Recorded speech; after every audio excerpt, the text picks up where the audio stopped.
Millionaire CEO was ruthless until two twin girls walked into his office with a paper that made him cry. Just before we begin, your presence means a lot. Say hi and share where you're tuning in from, only if you want to. The first rays of dawn barely touched the New York skyline as Jason Blackwood's sleek black car pulled up to his towering glass building. At 6:30 a.m., most of the city still slumbered, but sleep was a luxury Jason had long ago sacrificed at the altar of success. "Good morning, Mr. Blackwood," the security guard called out, his greeting echoing in the marble lobby. Jason didn't bother to respond. His mind was already racing through the financial projections for Memorial Hospital, his company's latest acquisition. The demolition plans for the new luxury condominium development were waiting on his desk, ready for final approval. Another day, another fortune to be made. At 32, Jason had built the Blackwood Enterprises into an empire that cast shadows across the Manhattan skyline. 7 buildings bore his name, with an 8th under construction. But it wasn't his name that people whispered when he entered rooms. It was his nickname, Blackwood the Merciless. The private elevator whisked him to the 52nd floor where his assistant Margaret was already waiting, a steaming cup of black coffee in hand. For 15 years she'd witnessed his meteoric rise, adapting to his exacting standards and unpredictable moods. "Your 9 a.m. with the investors for the luxury condos is confirmed," she said, following him into his corner office. "The legal team delivered the final contracts for your signature." Jason nodded, setting his briefcase down beside a desk that cost more than most people's cars. The morning sun glinted off the golden skyscrapers outside his floor-to-ceiling windows, a kingdom of steel and glass he'd helped create. "The hospital board members?" he asked, his voice clipped as he opened the architectural renderings. "All signed the non-disclosure agreements," Margaret replied, her voice betraying a slight tremor. "They've been instructed not to inform staff of the closure until next month." Jason's eyes narrowed as he studied the blueprints for what would soon be the most exclusive address in Manhattan, where a century-old hospital currently stood. A hospital that served thousands of families would soon rise 50 stories of luxury apartments, starting at $12 million each. "Sir?" Margaret interrupted his thoughts. Security called. "There's an unusual situation in the lobby." Jason didn't look up. "Whatever it is, handle it. I need these projections completed before—" "It's family visit day for employees," she continued hesitantly. "Apparently there's been some confusion with—" The soft ping of his private elevator cut her off. Jason's head snapped up. Nobody used that elevator without authorization. Nobody. The doors slid open silently, and for a moment Jason thought the elevator was empty. Then his gaze dropped lower, and his breath caught in his throat. 2 identical little girls with fiery red hair stepped out hand in hand. They couldn't have been more than 6 years old, both wearing matching white dresses with pink ribbons in their hair. Their bright blue eyes surveyed his massive office without a trace of intimidation before settling directly on him. "Mr. Blackwood," one of the girls said, her voice small but remarkably steady. "We need to talk to you about our mommy's hospital." Margaret gasped softly, already reaching for the phone to call security, but Jason held up his hand, stopping her. For the first time in years, something had genuinely surprised him. And in his world of predictable business moves and calculated risks, surprise was a commodity rarer than the diamonds adorning his clients' necks. "And who," Jason asked, setting down his pen with deliberate slowness, "might you be?" The twins stood before Jason's imposing mahogany desk, their small hands clasped together like lifelines. Despite their matching appearance, he could already sense subtle differences. One gripped her sister's hand more tightly while the other's chin tilted upward with quiet determination. "Are you going to close Mommy's hospital?" the bolder one asked, her voice surprisingly clear in the cavernous office. Jason's gaze darted to Margaret, who was frantically whispering into her phone. "How did they get up here?" he mouthed silently. The security manager's voice crackled through the speakerphone. "Sir, I'm so sorry. They told Officer Davis they were your nieces. It's family visit day, and with all the children coming through, they were very convincing, sir. Jason turned his attention back to the twins, studying them more carefully. Their clothes, while clean and neat, showed signs of wear. The pink ribbons in their hair were slightly frayed at the edges, not the children of privilege he was accustomed to seeing. "What are your names?" he asked, his voice softer than intended. "I'm Lily," said the one who had spoken first. "And this is Lucy," she added, squeezing her sister's hand. Lucy, the quieter twin, reached into a small backpack and pulled out a folded piece of construction paper. With solemn ceremony, she stepped forward and placed it on Jason's desk. Jason unfolded the paper to find a crayon drawing of a woman in a hospital bed. The artist had taken special care with the woman's smile, though the rest of her face appeared thin and pale. Multiple IV lines rendered in careful detail surprising for a child so young, connected to machines drawn in blue and green. He flipped the paper over. On the back, in careful childish printing, "Mommy is dying from cancer. The hospital says, the special medicine costs too much. We can help clean your office if you don't close the hospital." Something shifted in Jason's chest. A sensation so unfamiliar that it took him a moment to recognize it as emotion. Raw, unfiltered emotion. "Our mommy is a nurse." Lucy spoke for the first time, her voice softer than her sister's, but no less determined.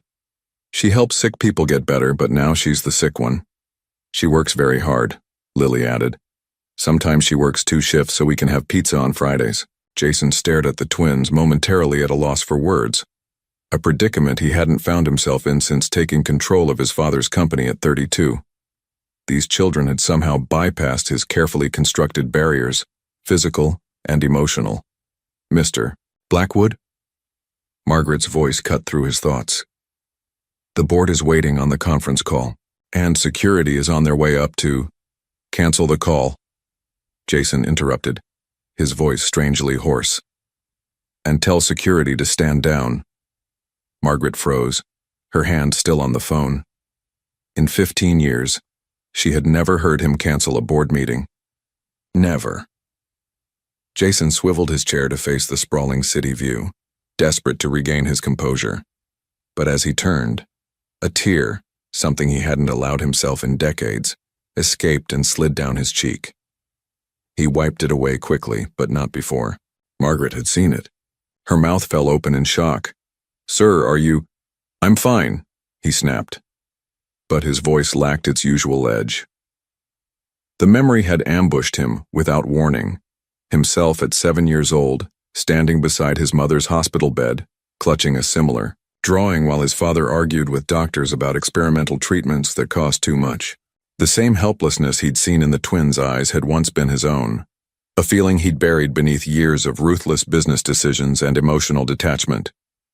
He turned back to the girls, who were watching him with an intensity that belied their age. In their innocent determination, he recognized something he'd lost long ago, the belief that speaking truth to power could make a difference. "Tell me more about your mother," he said, leaning forward. "Everything." As the twins began their story, Margaret slipped quietly from the room, wondering what kind of man would emerge from this unexpected encounter. For the first time in 15 years, she saw something in Jason Blackwood's eyes that she'd thought, long extinct humanity. "Your mother works at Memorial Hospital?" Jason asked, his voice gentler than it had been in years. Lily nodded eagerly. "For 8 years. She helps people with cancer. That's the same thing she has now." "Oncology department," Lucy added quietly, pronouncing the word with careful precision, clearly having heard it many times. Jason leaned back in his chair, the pieces falling into place. Memorial's oncology department was scheduled to be the first casualty in the transition. Its staff dispersed to other hospitals.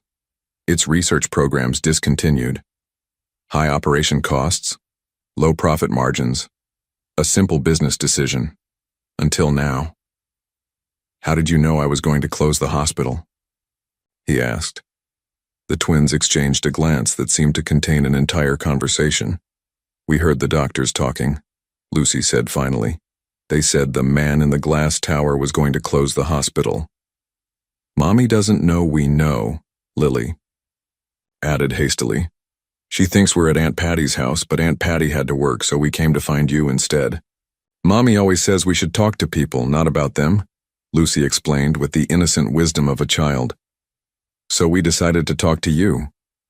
Jason felt something shift inside him, a glacier that had been frozen solid for 25 years beginning to crack.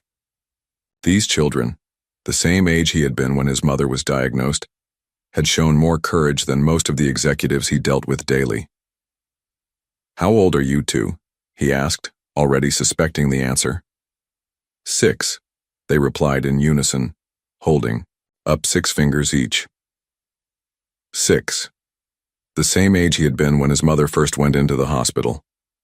7 when she died. Treatment denied due to financial considerations, as his father had clinically explained it. This coincidence, a mother with cancer, twin daughters the same age he had been, struck him with such force that he had to grip the edge of his desk. Mr. Blackwood, Margaret had returned, hovering uncertainly at the door. Your 10 o'clock is here, and Mr. Walsh is demanding an update on the hospital acquisition. Jason stared at the architectural plans on his desk, the luxury condominiums that would replace Memorial Hospital. The penthouse alone would sell for $30 million, a sound investment. But as he looked at the twins' hopeful faces, he couldn't see the profit margins anymore. Instead, he saw himself at 7, standing at his mother's funeral, holding his father's cold hand and wondering why money mattered more than the woman who had read him bedtime stories every night. Cancel everything, he said abruptly, standing up. For the next 48 hours. Margaret's eyes widened. Everything? But sir, the investors will wait, he finished firmly. These young ladies and I have somewhere important to be. He walked around his desk and crouched down to the twins' eye level, something he hadn't done with any human being since his 30s. Up close, he could see the flecks of gold in their blue eyes, the light dusting of freckles across their noses.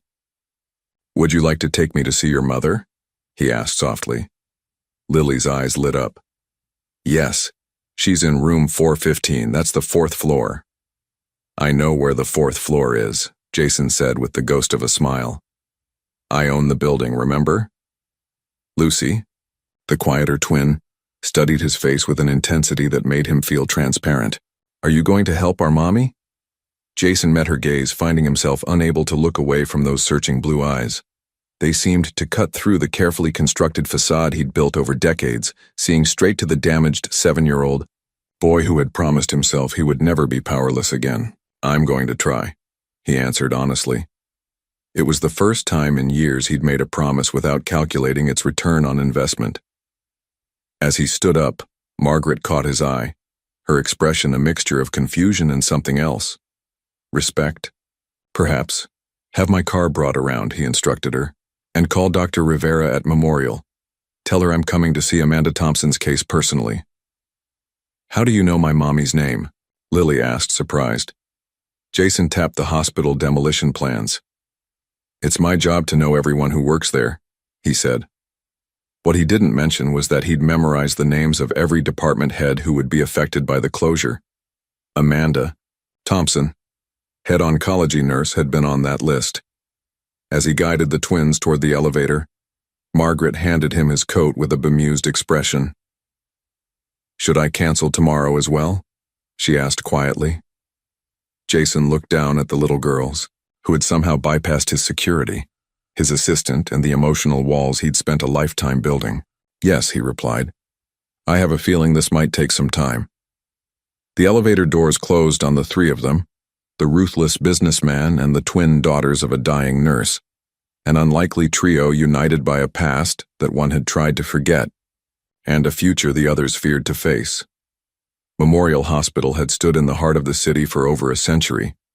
Its white brick facade and large windows contrasted sharply with the sleek glass towers that Jason typically inhabited. As his private car pulled up to the entrance, he noticed details he'd overlooked during his previous visits with the acquisition team: the children's artwork decorating the windows, the small garden maintained by volunteers, the weathered bench, where an elderly man sat feeding pigeons.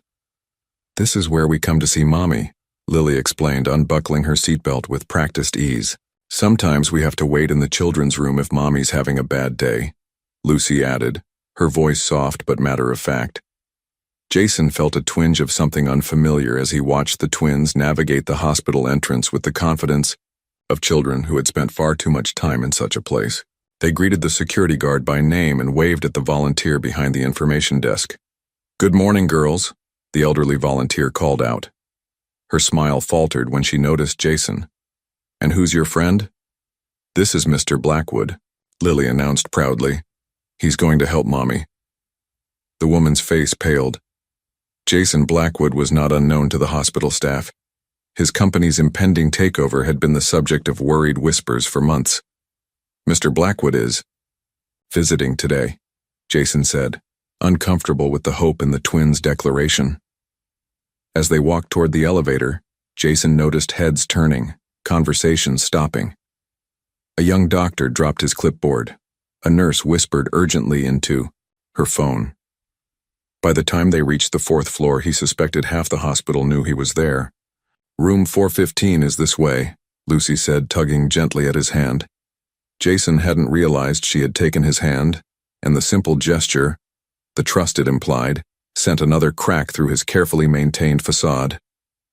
Dr. Rivera was waiting for them outside room 415, her expression a mix of professional courtesy and barely concealed suspicion. "Mr. Blackwood," she said, extending her hand. "This is unexpected." "I'd like to understand Nurse Thompson's case," he replied, keeping his voice neutral. Dr. Rivera's eyes darted to the twins, then back to Jason. "Perhaps we should speak privately." "They know," Jason said quietly. "More than you might think." The doctor nodded, her professional demeanor softening slightly. "Ms. Thompson has stage 3 pancreatic cancer with limited metastasis. She was diagnosed 4 months ago. Her response to standard treatment has been less than optimal." "What are her options?" Jason asked. "There's a new immunotherapy trial showing promising results for her specific genetic markers. 65% chance of remission." Dr. Rivera hesitated. "But it costs $1.2 million and isn't covered by insurance. Without it." She glanced at the twins, lowering her voice. 8 months, maybe less. Jason absorbed this information, his mind automatically calculating figures. The cost of the treatment versus the profit margins on the hospital demolition. Numbers that had once seemed so important now felt hollow. "Can we see Mommy now?" Lily interrupted.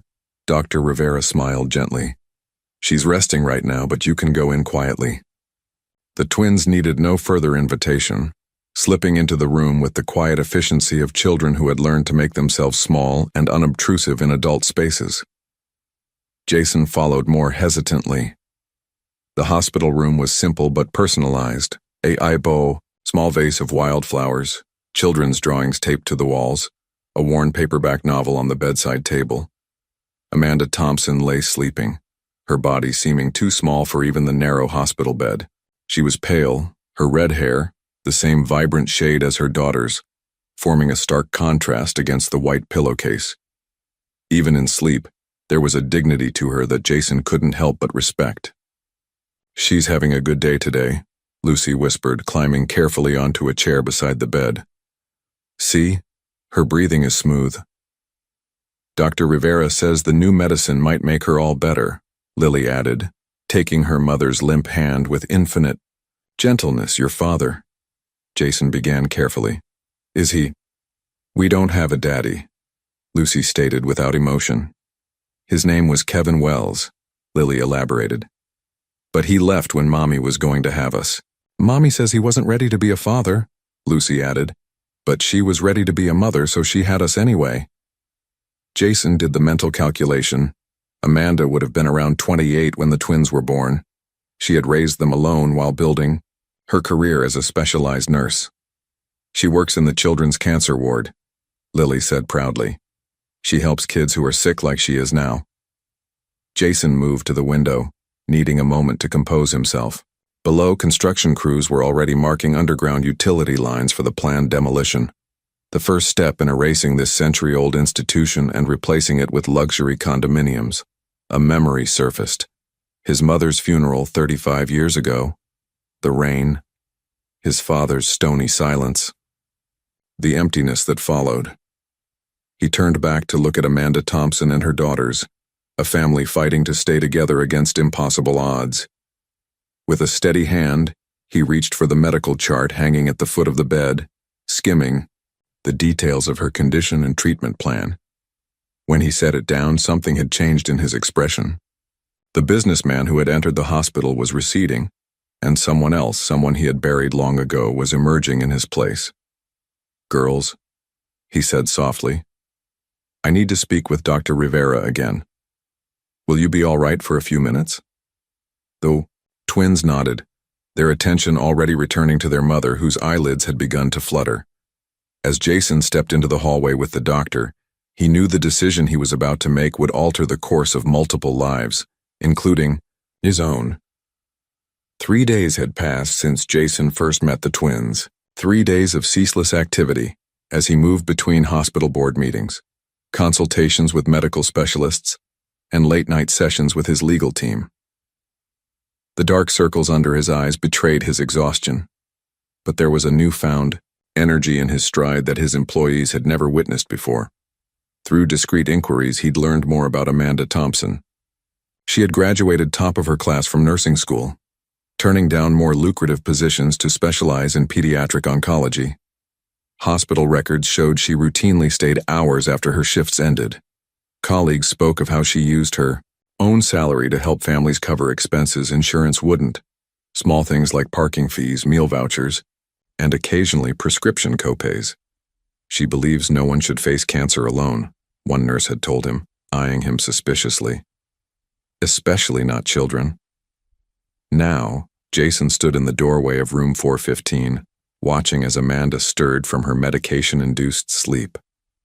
The twins had been temporarily entrusted to their Aunt Patty, a fellow nurse who had volunteered to take them for a proper meal and some fresh air. Amanda's eyes fluttered open, confusion clouding her features as she registered his presence. Recognition dawned slowly, followed by wariness.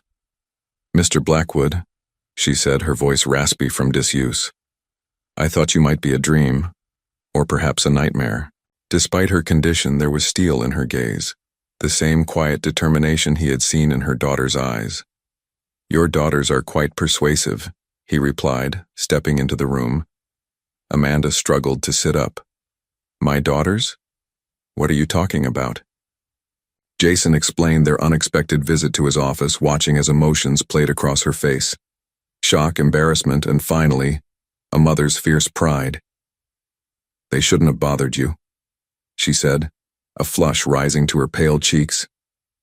"I'm so sorry."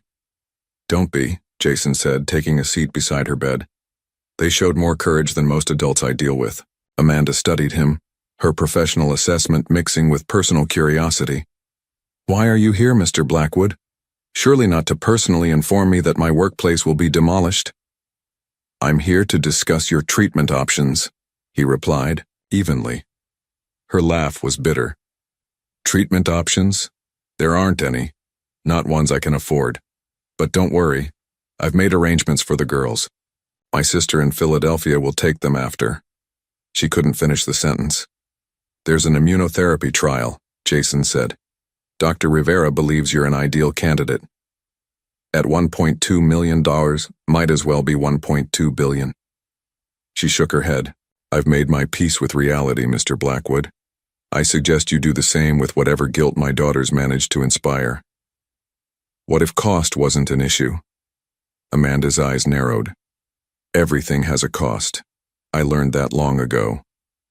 "I want to cover your treatment," Jason said simply. "All of it." Silence filled the room. Amanda stared at him, disbelief written across her features. "Why would you do that?" she finally asked. "You don't know me." "Consider it an investment." Her expression hardened. "I don't need charity, Mr. Blackwood, especially not from someone who plans to demolish the only place that helps families like mine." Jason leaned forward, his voice dropping to an intensity he rarely revealed. "This isn't charity, Ms. Thompson. It's a second chance, something my own mother never got. The vulnerability in his voice seemed to surprise them both. He hadn't planned to reveal that piece of his past, but something about Amanda's dignity demanded honesty. "Your mother?" she asked softly. "Cancer. I was 7. The experimental treatment that might have saved her was deemed financially impractical by those making decisions." He straightened his tie, a nervous habit from childhood. "I'm now in a position to make different decisions." Amanda looked away, blinking rapidly. "It's not that simple. There's my job, the girls' school, a lifetime of follow-up care if it even works. And I still have my pride." "Pride won't raise your daughters," Jason said gently. "Trust me, I've lived with nothing but pride for decades. It makes for cold company." Their eyes met. Two strangers connected by the rawness of human suffering and the unexpected possibility of hope. "What about the hospital?" she asked finally. "Will you still close it?" Jason stood and walked to the window. Outside, the construction markers were still visible, the future of the century-old institution hanging in the balance. "One battle at a time," he answered, turning back to her. "First, we focus on your treatment." The word "we" hung between them, an unexpected bridge across vastly different worlds.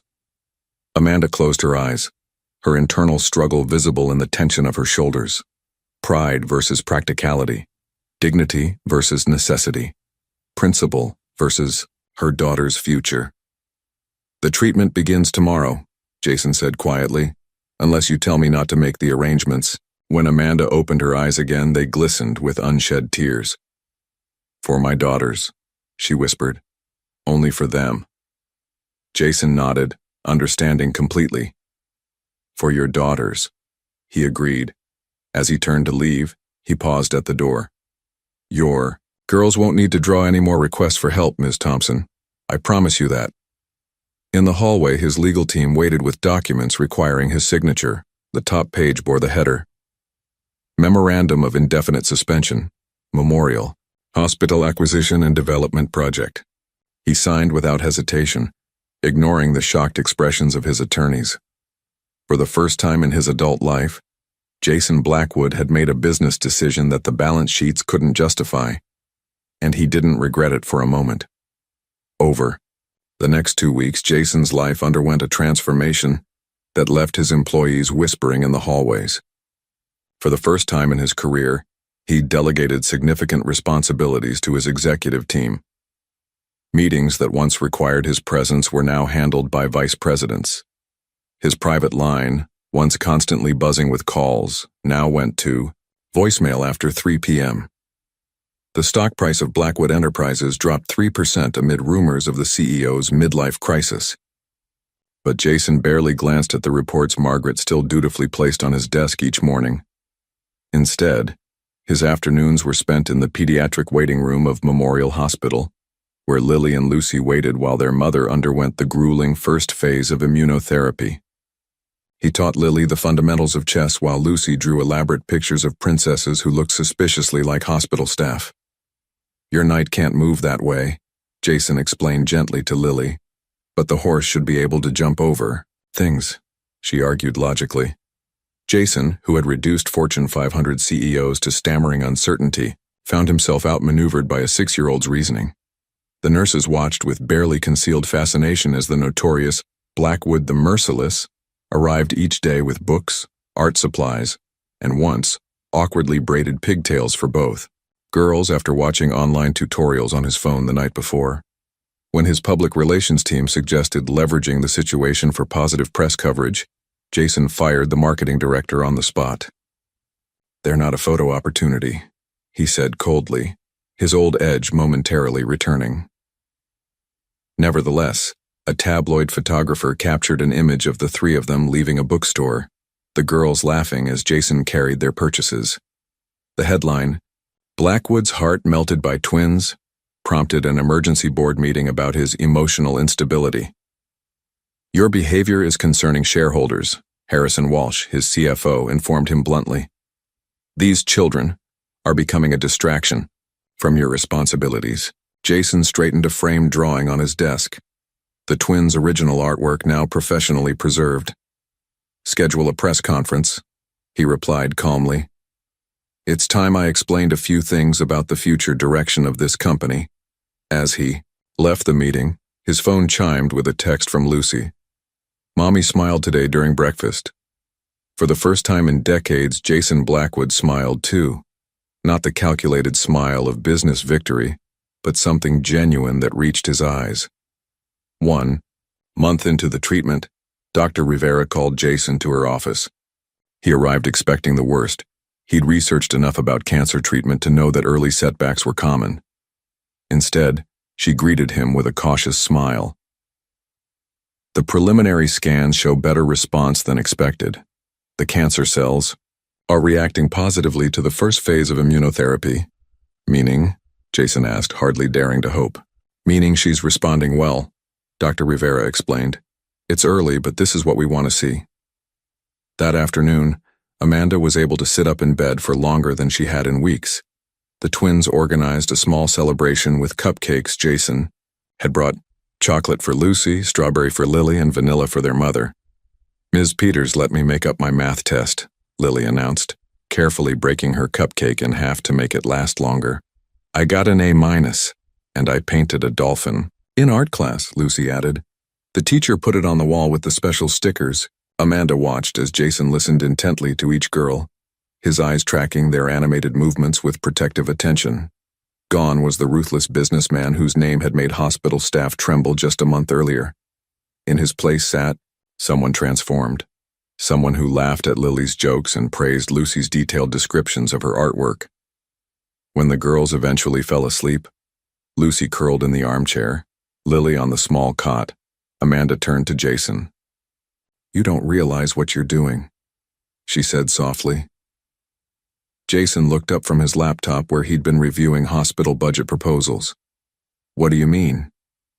You're giving them something I thought they'd never have again, she explained, her voice catching. Hope. Uncomfortable with gratitude, Jason closed his computer. I'm not doing this just for you, he admitted. Somehow it's helping me fix something that broke a long time ago. Amanda studied him, her nurse's intuition seeing past his carefully constructed facade. Your mother? Jason nodded, offering no further explanation.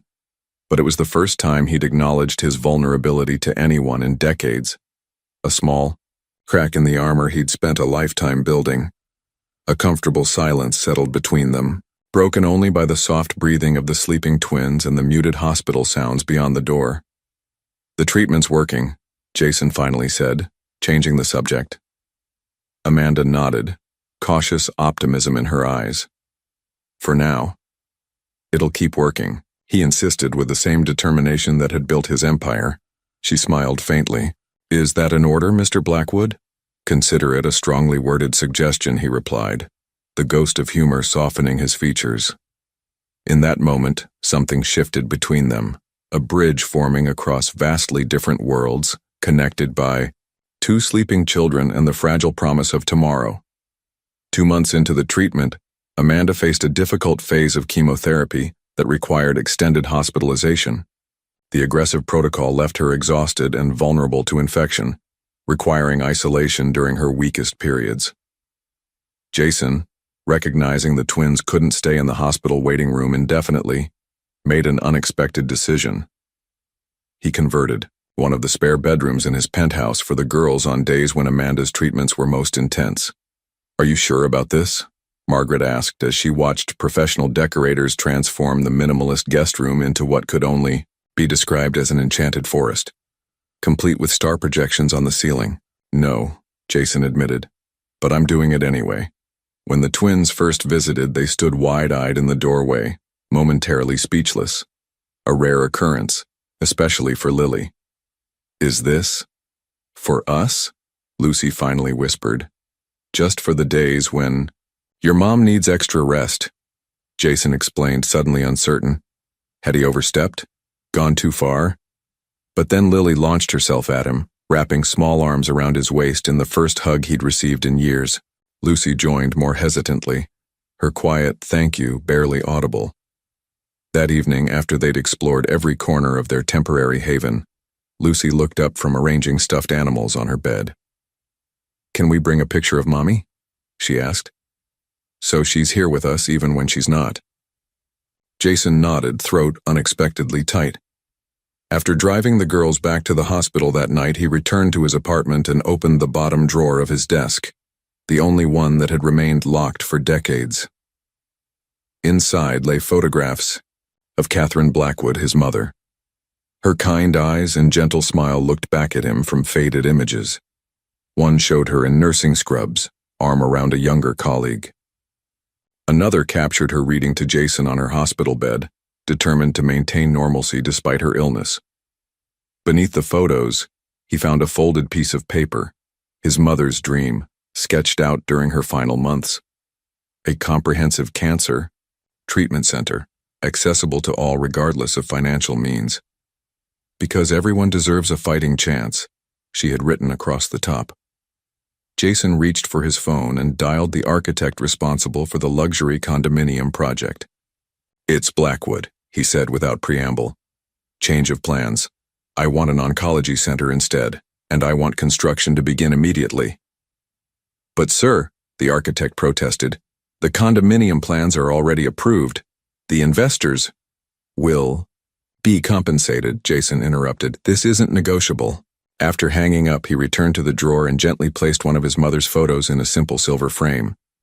Tomorrow, he would help the twins select a picture of Amanda for their room.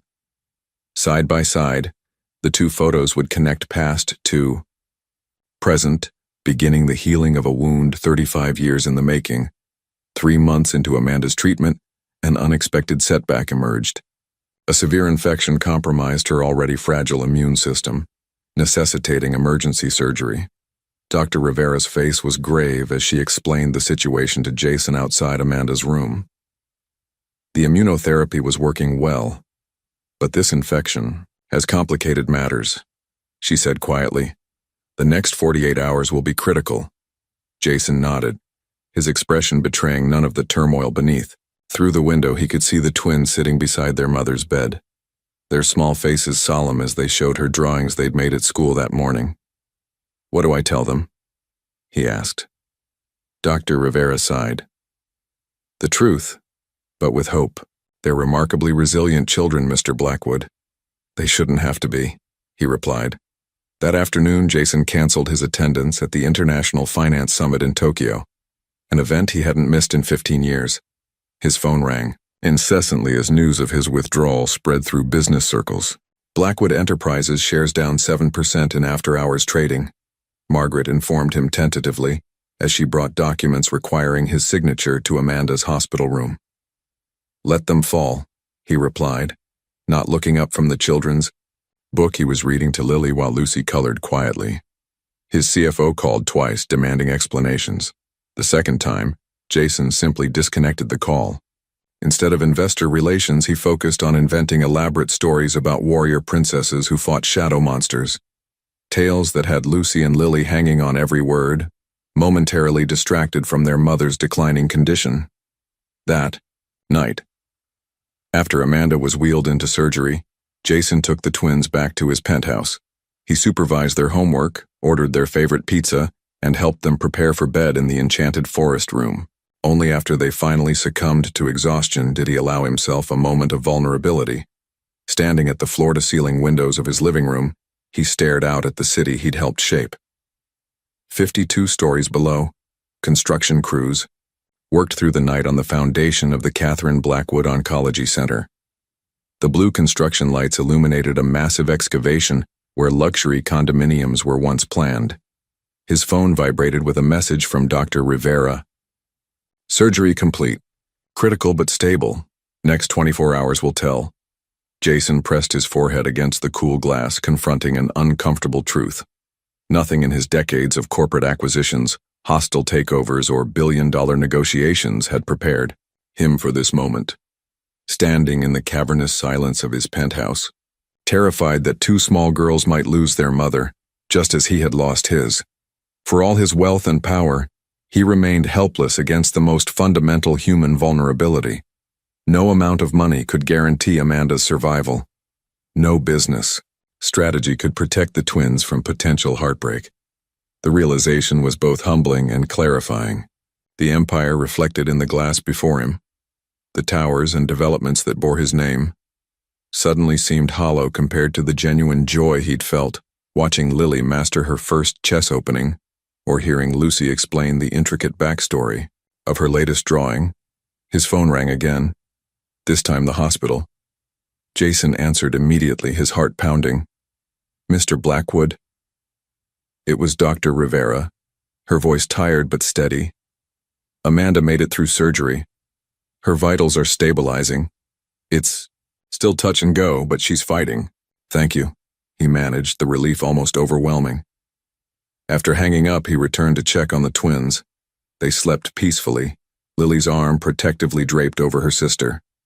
On the nightstand stood the framed photograph of Amanda they'd selected, placed beside the picture of Catherine Blackwood, past and present side by side. Jason adjusted their blankets and quietly closed the door. Tomorrow would bring new challenges, but for tonight, two little girls would sleep without knowing how close they'd come to a tragedy he understood all too well. He vowed they never would.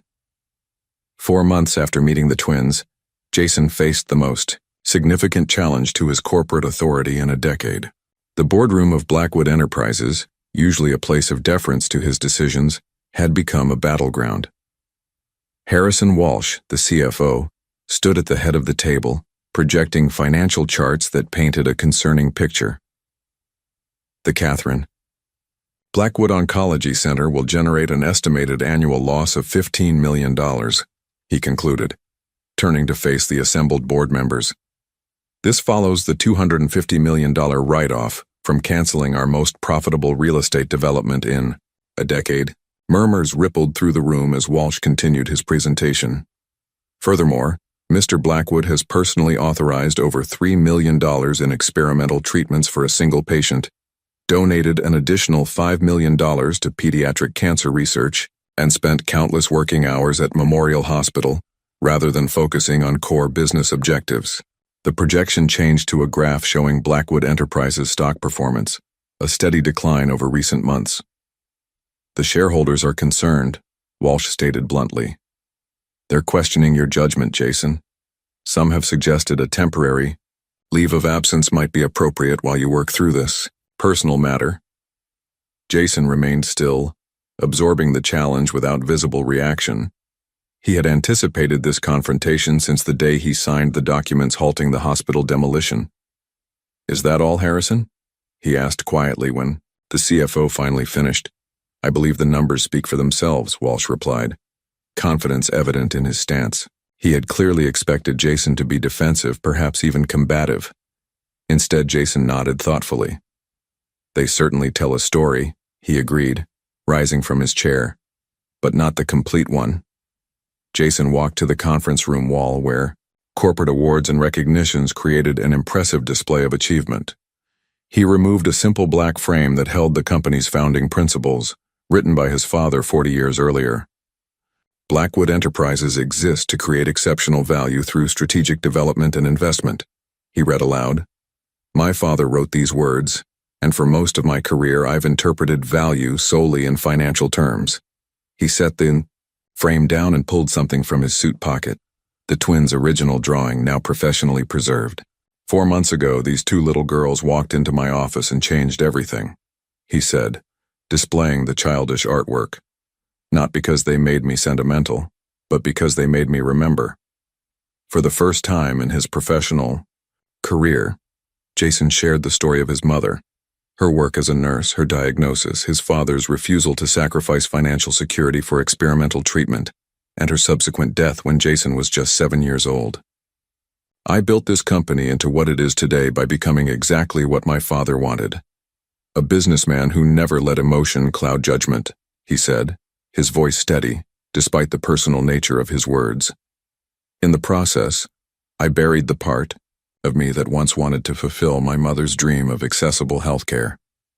He projected his own slide, blueprints for the Catherine Blackwood Oncology Center. "This isn't a deviation from our mission. It's a return to what should have been our purpose all along. Creating value isn't just about profit margins, it's about improving lives." Walsh shook his head. "That's admirable, Jason, but we have a fiduciary responsibility to our shareholders. Sentimentality has no place in business decisions of this magnitude. Then put it to a vote, Jason challenged. My leadership against your vision of the company's future. The tension in the room was palpable as ballots were distributed. After 30 tense minutes of voting and counting, Jason maintained his position by the narrowest margin in company history. There is, however, one condition, the board chairman stated. The philanthropic initiatives must be funded primarily through your personal fortune, not corporate resources. Jason's smile held no humor. Agreed, he said. And I'll buy out any board member who disagrees with the new direction of this company. As executives filed out, several avoiding his gaze, Jason remained at the table looking at the twins' drawing. The small notation in the corner, the one that had first brought tears to his eyes, remained his private reminder of why this fight was worth every penny it would cost him. 6 months into the experimental treatment marked a significant milestone. The halfway point of the immunotherapy protocol coincided with the twins' 7th birthday. It also marked a transition to a less aggressive phase of treatment, as Amanda's latest scans showed a remarkable 70% reduction in tumor markers. Dr. Rivera had cautioned against excessive celebration. We're seeing excellent results, but we're not at the finish line yet, she'd explained during their weekly consultation. Nevertheless, Jason couldn't help but feel hopeful as he organized a small birthday celebration in the hospital's new therapeutic garden, still under construction, but specially prepared for the occasion. The space, once a neglected courtyard, was being transformed as part of the Catherine Blackwood Oncology Center development. Construction crews had worked through the night to create a temporary oasis. Potted trees, flowering plants, and comfortable seating arranged beneath a pergola adorned with fairy lights. Amanda arrived in a wheelchair, visibly fragile but stronger than she'd been in months. Her red hair was growing back in wispy patches, and though still thin, her face had regained some color. Most importantly, her eyes held something that had been missing for too long: hope.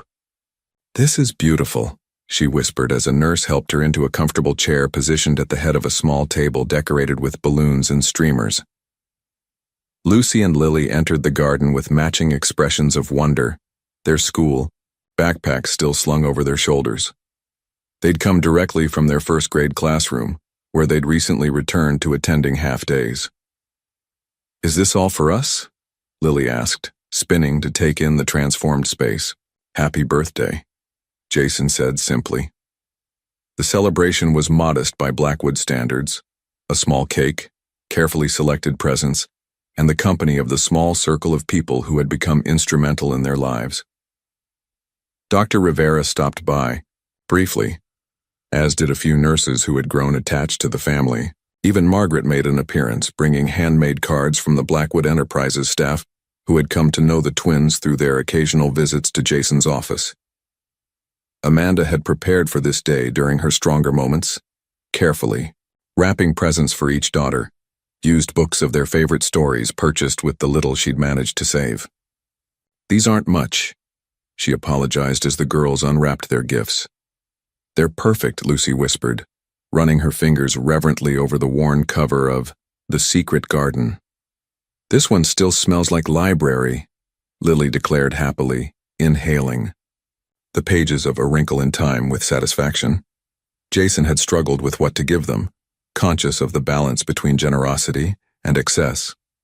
In the end, he'd chosen a chess set for Lily, handcrafted by an artisan from sustainable wood, and a professional quality art set for Lucy, complete with a carrying case bearing her initials. When it came time to blow out their candles, now officially 7 years old, the twins insisted their mother join them at the table. Make a wish, Amanda instructed with a smile that reached her eyes for the first time in months. The girls closed their eyes, their expressions serious with the weight of their wishes, then blew out the candles in perfect unison. Later, as Amanda rested and the twins explored the garden with Margaret, Dr. Rivera pulled Jason aside. The treatment is working better than we anticipated, she said quietly. If this continues, we could be looking at complete remission within months. Jason nodded, allowing himself the luxury of hope while keeping his expectations measured. And long-term? With this response rate, 5-year survival odds increase significantly. It's still a serious diagnosis, but she smiled. Your investment is paying dividends, Mr. Blackwood.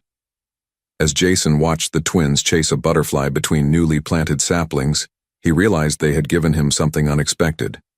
Before leaving the garden to return to his office, they presented him with a carefully framed drawing. The 4 of them standing together beneath a sunny sky with the simple inscription, "Our Family." In the bottom corner, a small note had been added. "Thank you for fixing Mommy instead of breaking the hospital." Jason carefully placed the frame on his desk, next to the original drawing that had started this journey, a visual reminder that, while he had thought he was saving Amanda and the twins, they had been rebuilding something within him that he thought was lost forever. 7 months into Amanda's treatment, her progress had exceeded even Dr. Rivera's optimistic projections. The aggressive combination of immunotherapy and targeted treatments had reduced the tumor markers to barely detectable levels, and for the first time, the word remission appeared in her medical reports, albeit with cautious qualifiers. Amanda's strength returned gradually, allowing for short daily walks in the nearly completed therapeutic garden. On a crisp autumn afternoon, she and Jason sat on a bench beneath a Japanese maple, its leaves a brilliant crimson against the blue sky. The twins were inside with their tutor, catching up on schoolwork they'd missed. "Why did you really decide to help us, Jason?" Amanda asked suddenly, breaking their companionable silence. "And don't tell me it was just because of the girl's drawing." Jason watched a leaf spiral downward, buying time before answering. Over the past months, their relationship had evolved from awkward gratitude to something approaching friendship, but he still maintained careful boundaries around certain topics. "You've never told me the whole story," she pressed gently. "I think I deserve to know." She was right, of course. After all they'd been through, she deserved the truth. "My mother's name was Catherine Blackwood," he began, his voice low. "She was a nurse like you. Oncology department at Mercy General." Amanda listened silently as he continued. "She was diagnosed with breast cancer when I was 7. Stage 3, aggressive type. This was 35 years ago. Treatments weren't as advanced, but there were experimental options." Jason's gaze remained fixed on the garden path. "My father, Henry Blackwood, was building his company at the time. The treatment that might have saved her would have cost nearly everything he had. He refused to mortgage our future, as he put it." "I'm so sorry," Amanda whispered. "After she died, he never mentioned her again, not once. He transformed the company into an empire, but her name became forbidden in our home." Jason turned to meet Amanda's eyes. "I grew up determined to amass so much power and wealth that I would never be helpless again." "And you succeeded," she observed. "Yes, I became exactly what my father wanted. Ruthlessly effective, emotionally detached, focused entirely on expansion and profit." His laugh held no humor. "I even outdid him. Where he built houses, I built towers. Where he acquired small businesses, I swallowed corporations." Amanda reached out, hesitantly placing her hand over his. "Until 2 little girls walked into your office. The drawing didn't just remind me of my mother," Jason admitted. "It reminded me of who I wanted to be before I became my father." Truth finally spoken aloud after decades of silence hung between them.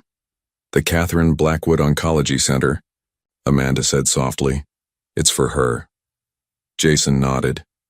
The center she wanted to build, accessible care for everyone regardless of their financial situation. "Your father wouldn't fund her treatment, so now you're funding everyone else's," Amanda observed with the quiet insight he'd come to value. "You're rewriting the ending." "Trying to," he acknowledged. They sat in silence for several minutes, watching the gardeners plant bulbs that wouldn't bloom until spring, an act of faith in a future they couldn't see yet. "Thank you for telling me," Amanda finally said. "Thank you for asking," he replied. "No one has in a very long time." As they made their way back toward the hospital, moving slowly to accommodate Amanda's still limited stamina, she paused.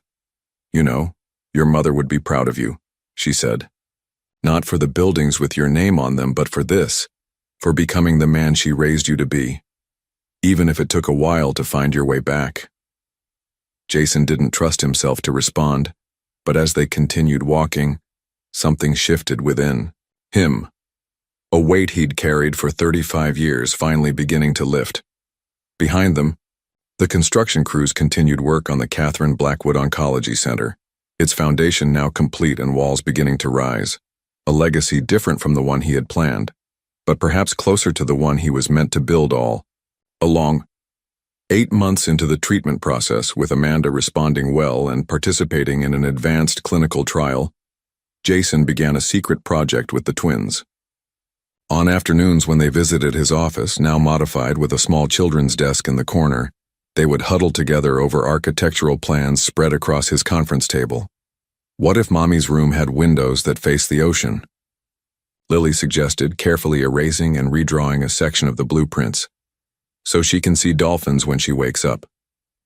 Excellent point, Jason agreed, making a note for the contractor. And what color should we paint it? Blue, Lucy decided, after thoughtful consideration. Light blue like the sky when it's happy. The blueprints belonged to a seaside property in Rhode Island, a house Jason had purchased years earlier as an investment and largely forgotten. Now, the three of them were redesigning it together, creating a place where Amanda could continue her recovery away from the city's pollution and pace. Will there be a garden? Lucy asked, looking up from her meticulous drawing of flower beds. Mommy loves gardens. 2 acres of gardens, Jason confirmed. And the groundskeeper says there's a family of rabbits living near the rose bushes. Both girls' eyes widened at this information, immediately launching into animated discussion about possible names for the rabbits. While the twins focused on designing the perfect bedroom for their stuffed animals, Jason worked with specialized attorneys to structure a trust fund for the girls and a partial property transfer for Amanda. The legal framework was complex, ensuring long-term financial security without compromising her ongoing medical treatment or benefits.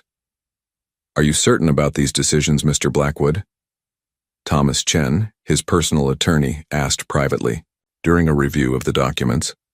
These are essentially irrevocable transfers of significant assets. Jason glanced through his office door where Lucy was helping Margaret learn to draw a unicorn, while Lily explained the rules of chess to a bewildered intern. For the first time in my life, Jason replied, I'm making decisions without calculating.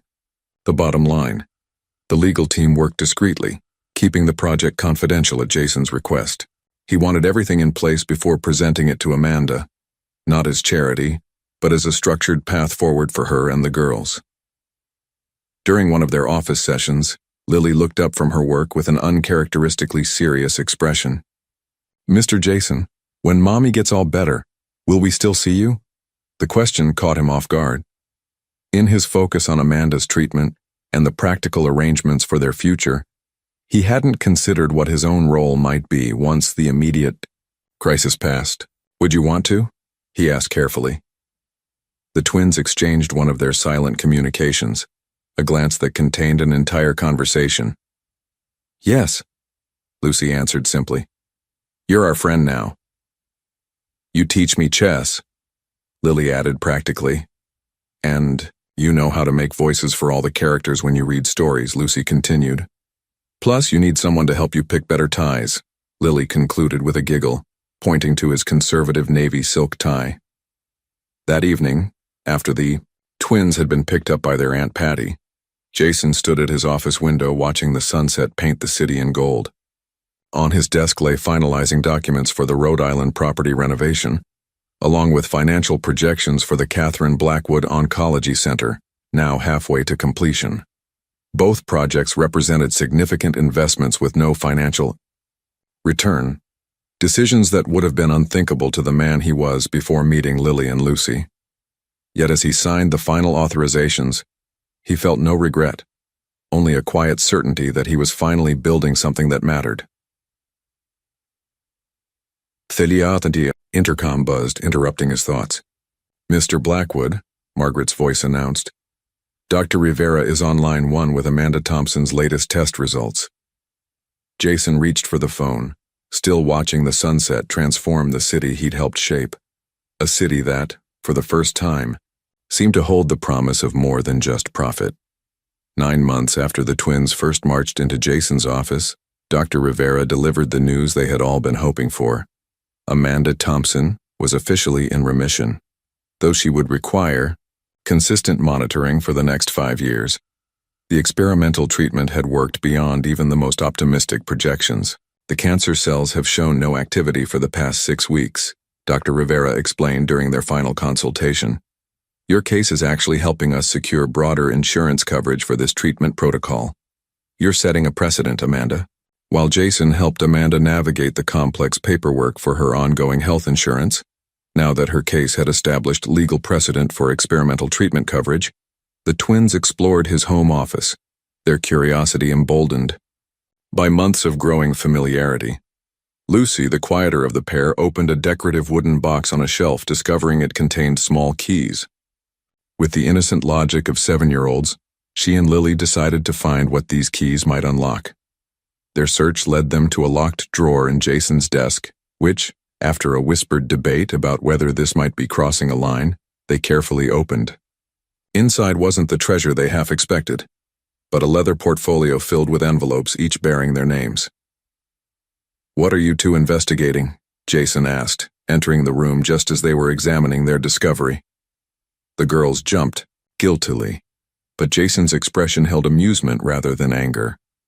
"We found letters with our names," Lily explained, her natural boldness reasserting itself. "Are they for us?" Jason sat down beside them, taking the portfolio gently. "Yes, they are, though I hadn't planned to show you quite yet."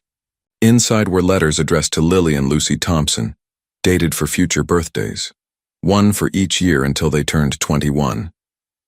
"I wrote these during the nights I couldn't sleep," Jason admitted, "when your mother's treatment was uncertain." "R.E. they sad letters?" Lucy asked softly. "Some are," he acknowledged, "but mostly they're about things I hope for you. What I think you might be doing when you're 12 or 16 or 20. Adventures you might have, books you might love, places you might go." "But why?" Lily asked, direct as always. Jason considered, his answer carefully. "I've learned something important from your mother. Love means being present not just when it's easy, but for all the moments that matter, even the ones we might miss." The twins digested this, exchanging one of their silent glances that contained entire conversations. "So even if you couldn't be there for something important, we'd still have your words," Lucy reasoned, grasping the concept with surprising maturity. "Exactly," Jason confirmed. "No matter what happens, I wanted you to have something for those important days." That evening, after the twins had fallen asleep in their enchanted forest room, now a permanent fixture in Jason's apartment for their regular stays, Amanda and Jason sat on his penthouse terrace. The autumn air was crisp, carrying the distant sounds of the city below. "The girls told me about the letters," Amanda said, wrapping her cardigan more tightly around her shoulders. Jason nodded, a touch embarrassed. "They found them before I was ready." "It's a beautiful gesture," she said, "but it makes me wonder, what are your plans now, Jason?" "Plans?"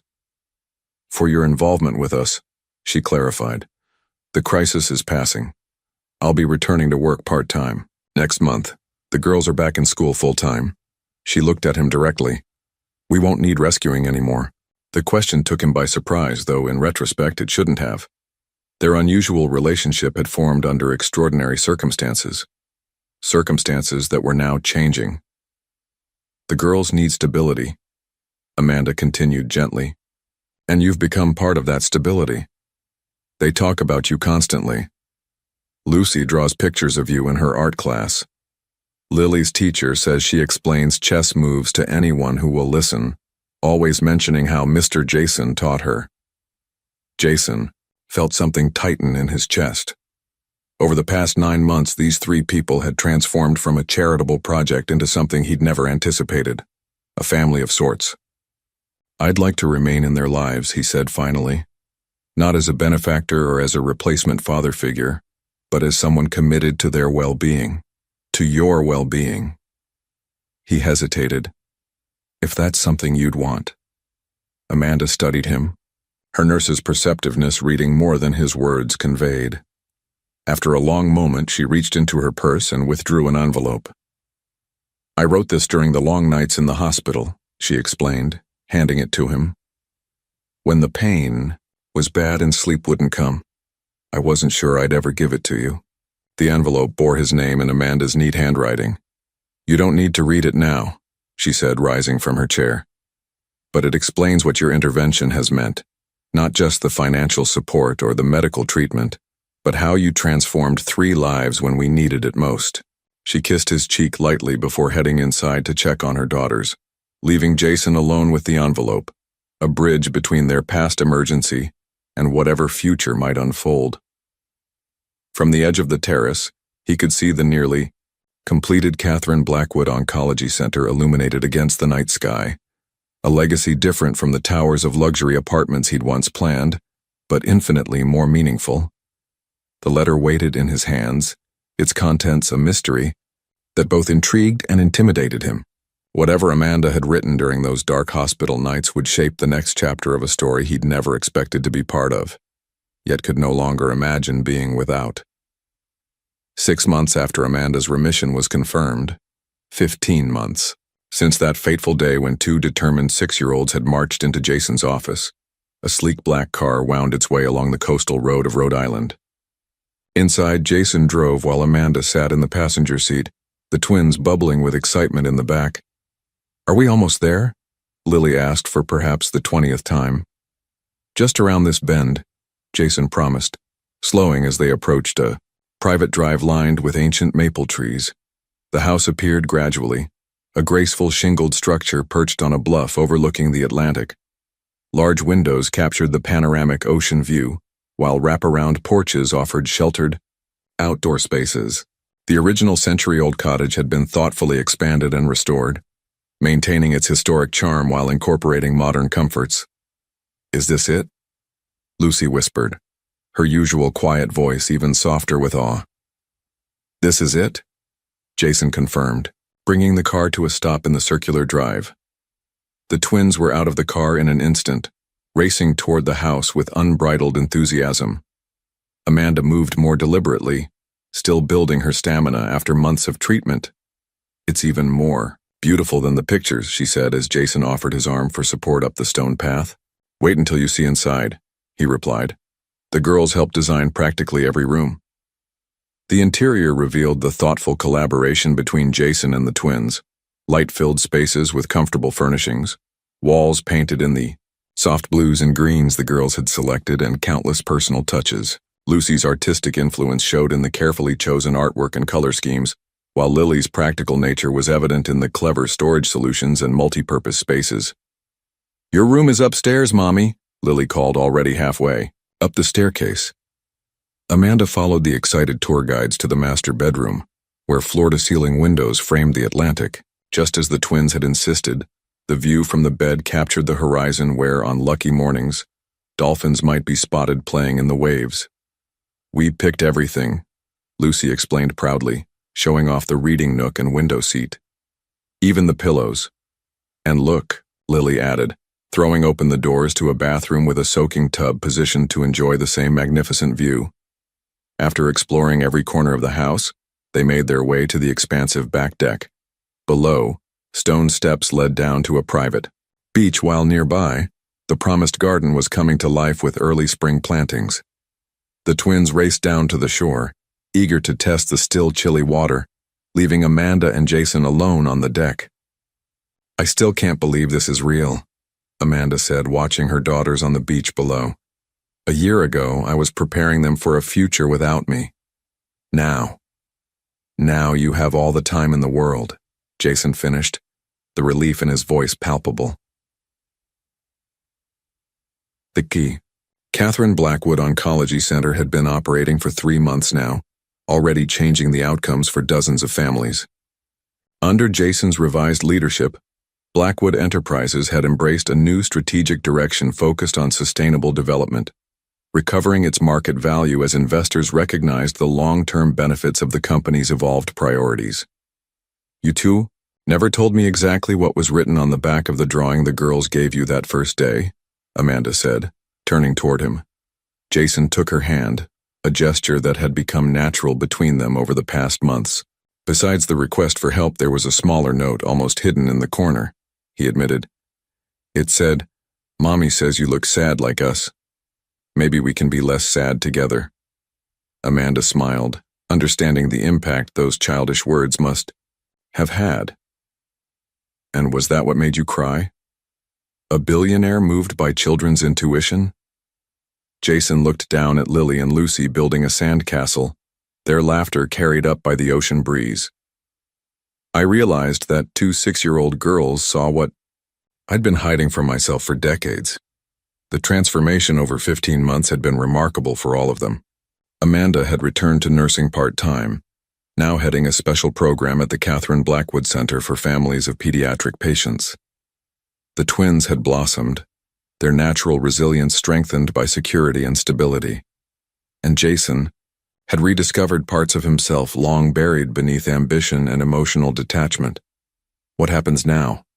Amanda asked softly. Jason considered the question. The journey that began with a simple drawing had evolved into something neither of them could have anticipated, a connection that transcended gratitude or obligation. Now, he said, we figure it out together, day by day. As the sun began its descent toward the horizon, Jason and Amanda walked down the stone steps to join the twins on the beach. The girls immediately enlisted their help with the elaborate sandcastle, assigning tasks with the confident authority of children who knew they were loved.